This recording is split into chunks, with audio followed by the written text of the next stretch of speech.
You're listening to the Traffic Handler Podcast. We're about getting new customers, making more sales, and growing your e-commerce retail business. I'm your host, Amy Biddle. My guest today is Jesse Ringer of Method and Metrics. They're an SEO agency out of Vancouver, BC. We had so much fun. It's a little geeky, but I think it's accessible geeky because we talked about search engine optimization, how to do this in your e-commerce store, no matter what platform you're on. So you could be on WooCommerce, BigCommerce, Shopify, whatever you're on. And the principles that Jesse and I talked about, are accessible. These are things that you're going to be able to actually do. We also talked about conversion rate optimization, CRO, and how to improve the numbers of conversions in your store. Now, why do you care about this? Because at the end of the day, when your search engine optimization is improved, that's more free traffic. And when your conversion rate optimization is improved, that's more sales per visitor. So this was a really important episode. I like to think I don't put fluff in here, and this one is definitely not fluffy. We had a lot of fun, and the takeaways are really good. And I think you'll want to reach out to Jesse after this episode. My guest today is Jesse Ringer of Method and Metric. It's an SEO agency based in beautiful Vancouver, Canada. Jesse, welcome. Thanks, Amy. I'm super happy to be here. Yeah, we're going to have some fun. Today, we're going to talk about SEO, search engine optimization. And that's what you do. That's what you're all about. And I think you do CRO too, conversion rate optimization. Yeah, that's true. I started doing SEO a little over a decade ago, starting with some friends' websites and kind of growing it from there. And now we specialize in a lot of e-commerce oriented websites, and thinking about SEO, getting traffic to the website, but then also making sure that traffic takes action. It's all well and good to rank number one for a set of keywords, but if they don't help generate more revenue, does it really matter? So right, exactly. If a tree falls in the forest, it doesn't make a noise. Right, exactly. If people don't come to the website, it doesn't help the business. It doesn't do anything. That's right. Now, normally, most of the people that I work with, we're talking about paid traffic, but you and I today are talking about organic and search, right? Just people who find the website because they put just the right words in at Google or Bing. So just as a jumping off place, how can store owners, say they're on Shopify or BigCommerce or something, what can they do to really get some of that free traffic coming in? I say free, nothing is free. Nothing's free, but it's better than paying per click versus, we all have a bit of time to work on our businesses. If you're first getting started with SEO, I would say, nail down the fundamentals. Think about, what keywords you want to be targeting. How realistic are those keywords for your website and for your brand? If you're in e-commerce, you're going to be competing against Amazon. You're going to be competing against ad space in Google's results. And so you need to be really mindful and considerate of the keywords that you're targeting. Right. And from there, you can take those keywords and apply them to your website. And it's not just kind of, slap them anywhere. It's being really thoughtful and strategic about what pages you want to rank for those keywords. So thinking about product pages, you'll want to include your target phrase in the meta title and in the meta description, which are the little links within Google search results. You'll want to include them in the product description, the image file names, the image alt text, and even in the URL. Yes. The other bit of that too would be linking from other pages with those keywords to this destination page. Okay. All right. Get that stuff dialed. Linking is a really important thing so that the search engines can crawl okay, we saw this, now we're going here, and that makes sense. Yeah, and so it's like it's about creating context and a relationship between these pages. Okay. Um, and so Google will use the links that are coming in and out of pages to understand fully, what that page is about. Yeah, that makes sense. All right, so let's back up a bit. Where do these keyword phrases come from? You just pull them from thin air, just Oh, like then I wherever just you make them want. Yeah, up. make them up. Yeah. So a good place to start would be like in a Google search result. Like just start searching for your products or your industry. Google has a great like autocomplete feature that'll give you some Yes. videos around to start from. Mm. Another spot would be like down at the bottom of those search results. There's related stuff. Man, if you're using Chrome or Firefox, there's some great free Chrome extensions that you can add to do additional keyword research. Oh, like what? Can you tell us one? Yeah, SEO Quake is really good. Okay. It'll give you some good context around, yeah, like what keywords people are using and like other related terms there. Okay. If you are using Google Ads, like use the keyword explorer there. Yep. That's always helpful. And hopefully, your listeners have Google Search Console set up on their website. This will tell you what people are actually searching for Yes. that your website ranks for. And so that can help you get an idea of like what keywords you should be more actively targeting. Mm-hmm. So those are some good places there. If you got the budget, I would highly recommend investing in a tool like Moz or SEMrush or Ahrefs. Mm-hmm. All three of them are fantastic keyword research tools. There are some other free ones out there like Answer the Public. But again, like, yeah, you gotta go in and do the research like within Google search results every time and make sure Yes, that yes. the context is relevant or that Mm. you actually have an opportunity to rank for that term. Okay.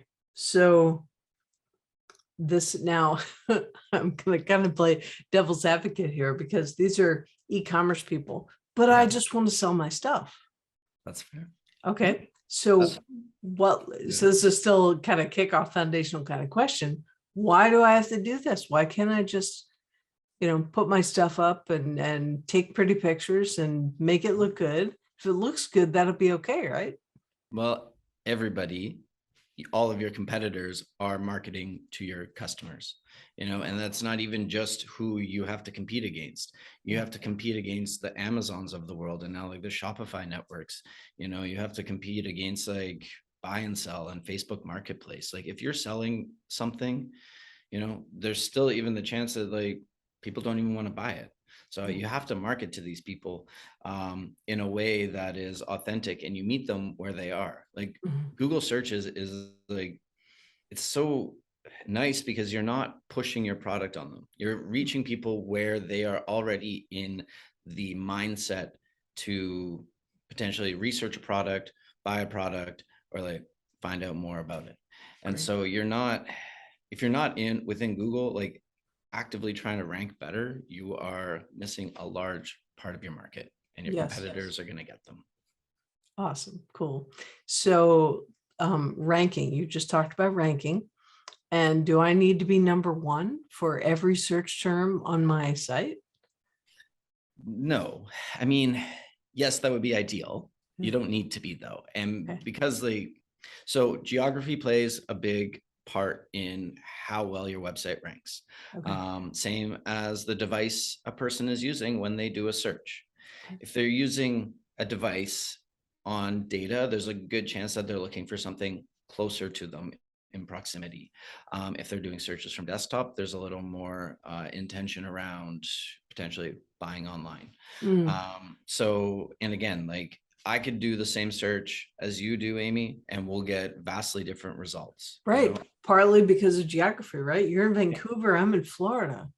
Yeah, right. Yeah. Like So we yeah. search jackets, you're gonna get nice light ones. I'm Yeah. gonna get big winter ones, right? Like Right. just and again, like our own search history, our own behavior on the internet will impact that. So Mhm. yes, you want to be ranking as highly as possible, but at the same time, it's not realistic. And so we need to think about, how well we present the information to our users.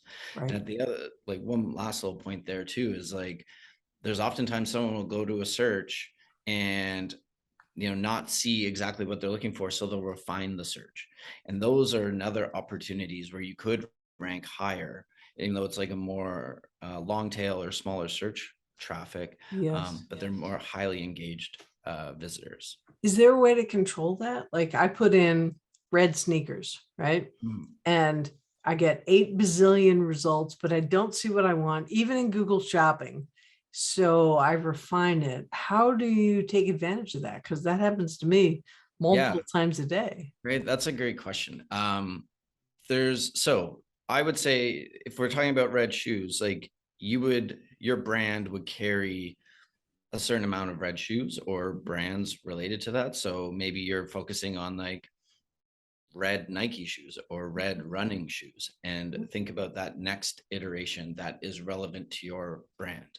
Okay. And that could be anything. So it could be like red dress shoes, anything like that, where you're thinking about the next iterative step. And that could go even further, because it could be like red dress shoes for men or red dress shoes for children. Yes. And thinking about that as well as part of your journey and your SEO strategy, it'll help you kind of tailor your content more perfectly for those people that are, doing 2, 3, or 4 additional searches. Awesome. Cool. And on the site, that doesn't really look any different, does it? So like I might have a product page that says red shoes, but Mhm. in the product description or bullet points or something, there could be other Yeah, iterations of that like keyword. exactly. Like you're trying to create a page that perfectly answers every potential question a person might have about that product. So if we're Yes. talking about shoes, you could be like, here are the red shoes, but then also like women's sizes and men's sizes and children's sizes, Mhm. and talk about those things. And something here, a point to clarify, is that if you're trying to target, I don't know, red shoes as a phrase, you don't need to have red shoes written across, every sentence and all that. You can write more naturally. Yeah. You can be like, here are our shoes. Some of them are red, some of them are for children. And you can write more authentically in a way that is, more human. And Yes. so that makes it a lot easier to just sort of focus on, here are the main topics, and frame that up within the product page. Yes, exactly. Now, when I got started, it was 20 years ago, and you used to have to practically keyword stuff, which now gets you in a lot of trouble. So you Yeah. can't do that anymore, nor would you want to. Yeah. And it used to be, that the hourglass, like you had a bunch of the keywords at the top of the page, a couple in the middle, and then a bunch more down at the bottom. And fortunately, the machines, I think, and you're going to know a lot more about this than I do, but the machines are better at reading what's on the page. Yeah. Yeah, totally. And, as we're recording this, Google is rolling out a new algorithm update to improve human created or quality content within their algorithm.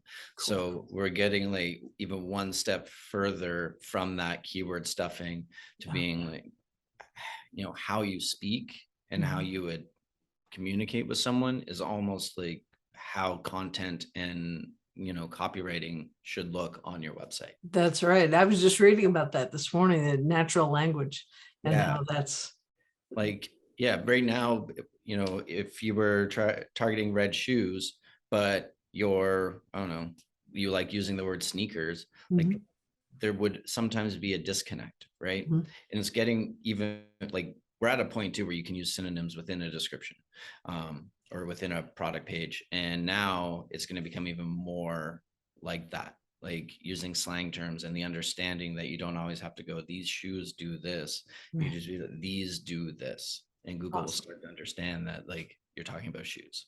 That's awesome. That's kind of creepy, actually. I like it. I That's know. it. So how much do work with schema, for example, to read the more granular parts of the page? Because I get really excited about schema. Dude, awesome. Like, Love it. yeah, it's one of those ones that it feels a little like insider baseball at times, but man, it's so useful. Yeah. So for those listening, like schema is a markup language, a code that you can add to your website, across like different categories for Google and other search engines to better understand the content of the page. So in more specific terms, it would be like for a product, you could have the price, the quantity, the sizing, the reviews, and you would add these like little pinpoints essentially in the code to be like, hey, Google, this is the price. Hey, Google, this is the description. This is the image. And what happens is that when a person does a search, these little bits can show up within the search result. So a person could see within Google, like, oh, there's red shoes. They're $29.99 and they have a 4.5 star rating. That's exactly what I need. And they can go and click. So it's an additional opportunity for your listing to stand out within the search results. It's not a ranking factor, not a ranking factor. Not a ranking factor, right? But it's a human engagement factor. Yeah, that's a great way to put it. Yes, it's a human engagement factor. Totally. Right. And it really warms the page up. It really warms up, even if the person never gets to the page, because what you just described appears in the search results, not on any part of the page. You install it in your site. And I just, when I was new at this, and I started in content, and, so SEO was a big part of that. We didn't even call it that yet. And it was, the meta descriptions, the meta tag, the keyword tag, description title, that was a big deal. And people were skipping it then. And like now we have those alt tags. We didn't have alt tags. You could barely put a picture on a page, and on dial-up, it wouldn't load. So, just schema is like, you're right. It's like insider baseball. It is, but man, it's so useful and it's so helpful. And like Shopify does a great job of like implementing it. WooCommerce and BigCommerce like also have the functionality. Like it isn't overly complex. Like I'm not a technical person. I come from the same background as you, Amy. Like I wanted to be a copywriter, and this stuff became a way to kind of differentiate the page a bit more, right? And make it more human. So right. And more human. At the end of the day, the more human you can be, and the machines are catching up. The machines we've always been right for humans. That is every place I've ever worked, every client I ever had, the messaging was always right for humans. The machines will catch up, which worked really well when Panda and Penguin hit. I mean, that was like, boom. My site went through the roof after that because I'd been writing for people. I had just gotten my first client when that rolled out. Oh, man. I'm so sorry. You're scarred for life. It was embarrassing. It took me a long time to realize what had happened first. And then also like the previous company that was managing the website had been stuffing keywords everywhere. And I was like, I think this is the problem. Yes. It took a while. It took a real long time to get things back to normal, but that was a really hard year for people who are, still putting keywords in white letters and, Yeah. Oh man, every meta description, all the meta keywords, everything was like, dude, like gone. It's just a mess. Overnight, entire businesses were wiped out. So I'm sorry that was where I know. I was like, I'm like, how do I be an SEO expert? And I didn't even know like this thing was coming. And it was, I didn't even know how to communicate it to a client. Like, hey, this is what happened. But nobody did. There were a lot of people who were just lost at that time. And it was like, it was really devastating. I mean, the people that I was working with, most of us turned out ahead because we had been working with the idea of people first. And, people who had been creating websites to make Google happy, that didn't last. Yeah. The good news is it's continuing to be people first. And the machines really seem to be going, like with natural language and using that on the site. And that is more and more the case. I mean, AI and bots and. It's about, providing value to those visitors, and, bots make great content that, cater to bots. And so, I agree. Like, after that, it was like, okay, just make it for humans, make it so people can read that sentence. Yes. it makes sense to them. Right. Right. Yeah. Cool. This is so cool. This is so fun. So I should apologize to people who are listening who are not geeking out and as happy about this No. conversation as I am, but this is super Yeah. geeky and Y'all are missing out. right. So the question is, for someone who's working on his or her own site and they're not quite ready to hire an agency for SEO. It's kind of a long play when it comes to getting traffic, I think. And Yeah. you can argue with me. This won't be like a Jerry Springer show, but you can argue with me about this, but it's a longer play than throwing a bunch of money at paid ads. Yeah. But at the end of the day, there are little things that you can do to Mhm. get started with this, right? Because a lot of people ignore it. Yeah. Yeah, totally. There won't be an argument from me on that. Like SEO is a long game.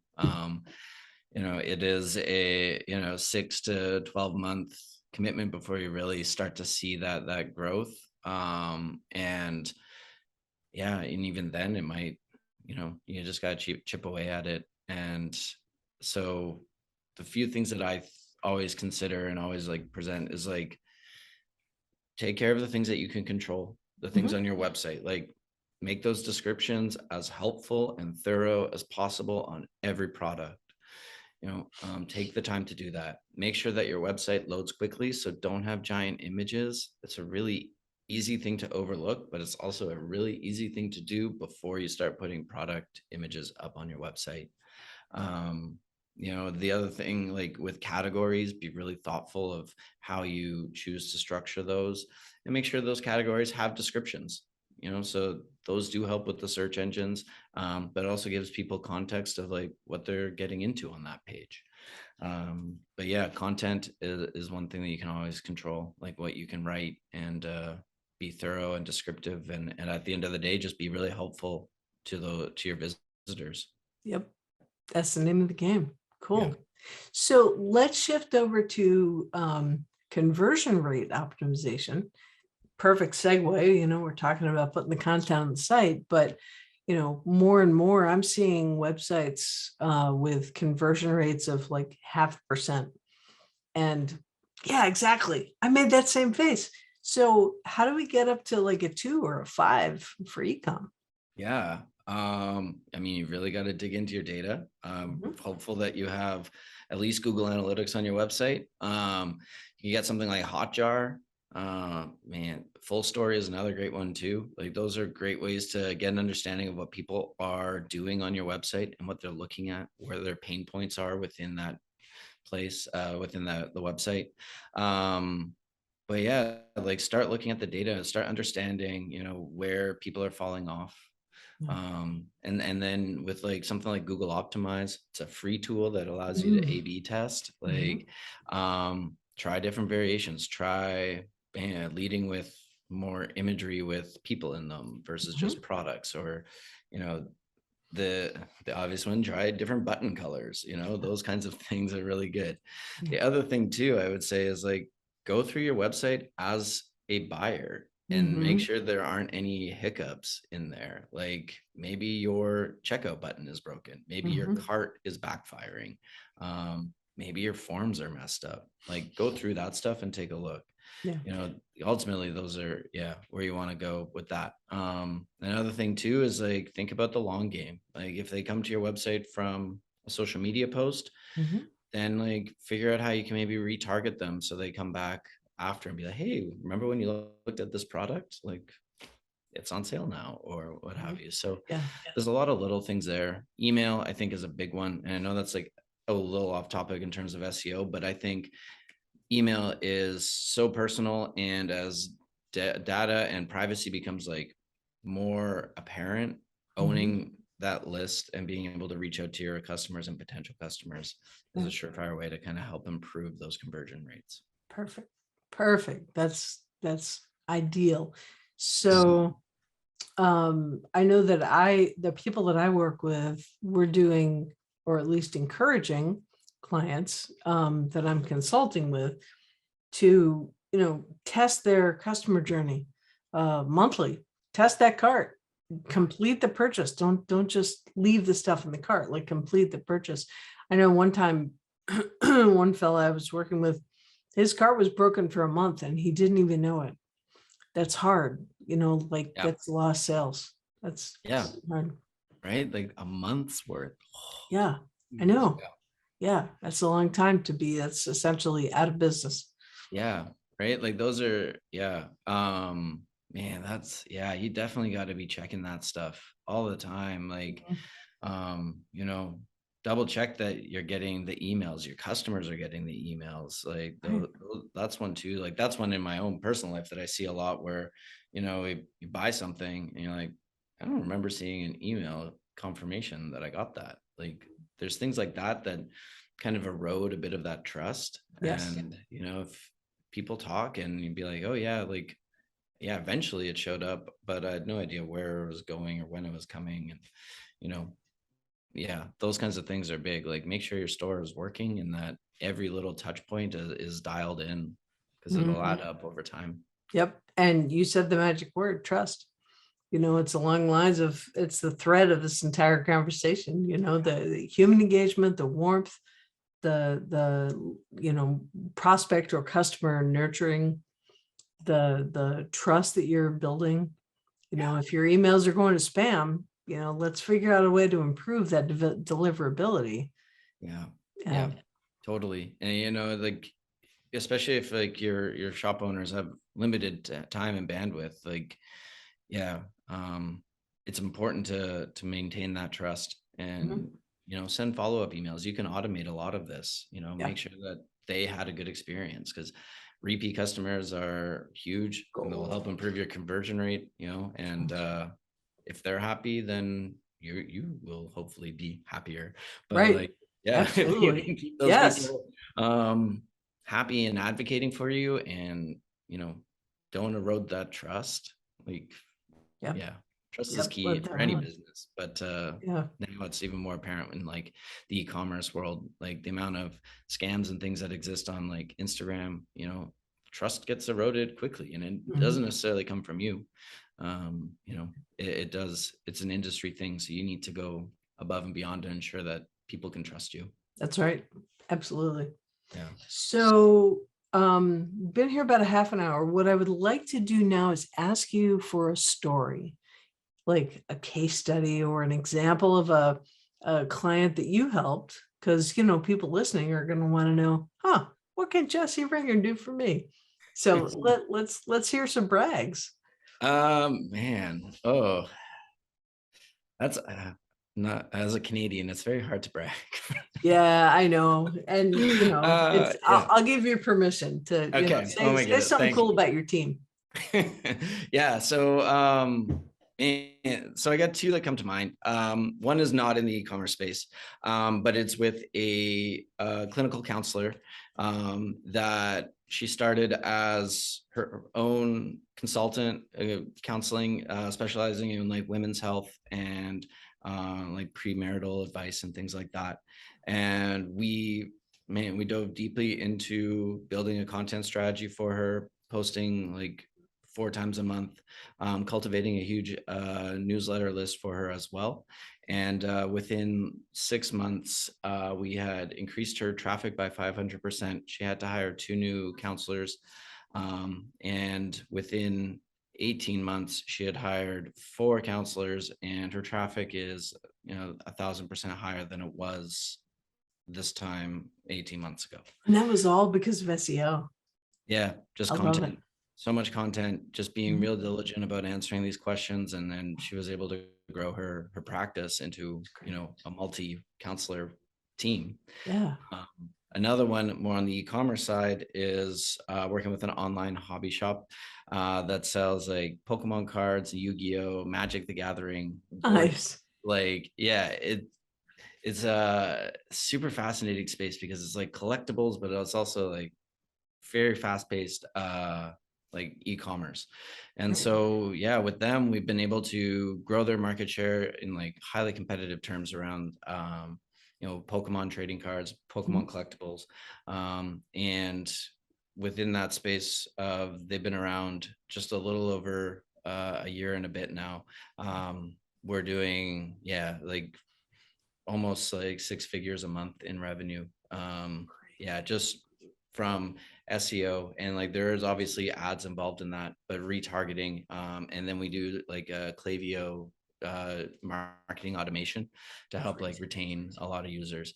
And they just launched an app about 6 months ago, and like the user engagement there has been huge as well. So that's one that we've been slowly chipping away at. And like, collectibles is a very evolving space. Like it's very I mean, and focused. those specifically have like cult followings. Yeah. So, if you get the marketing right, the messaging right, you're really going to do well. That's great.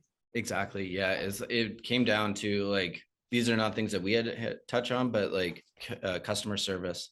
The owner of the business replies to every Google review, every Google message. And it's a lot of time, but it definitely creates a lot of trust. And like it's actually gotten to a point too where you see someone post a negative review, and like super fans come in and be like, actually, you're wrong about that. They're fantastic, and here's why they're fantastic. And like there's been a weird, like, not cult following, but like dedicated customers have come around to just being like, no, I think you're off base with that. Like that's not our experience with this company. That's great.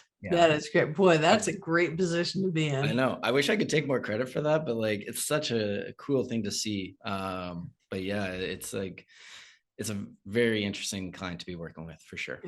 Good. Excellent. Well, Jesse Rare, I am so excited to have had you on the show today. You want to give us the URL of your website? So sorry, I forgot how to speak English for a second. Tell us your website so people can get a hold of you, and it'll be in the show notes as well. Yeah.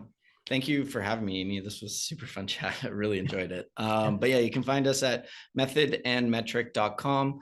We're also on LinkedIn, Twitter, Instagram, all of that. If you want to connect with me on LinkedIn or Twitter, my Twitter handle is jringer604, and it's my name on LinkedIn. So I don't think there's too many of us, so it shouldn't be too hard to find. But happy to chat, happy to discuss how people can improve their e-commerce presence and all that kind of stuff.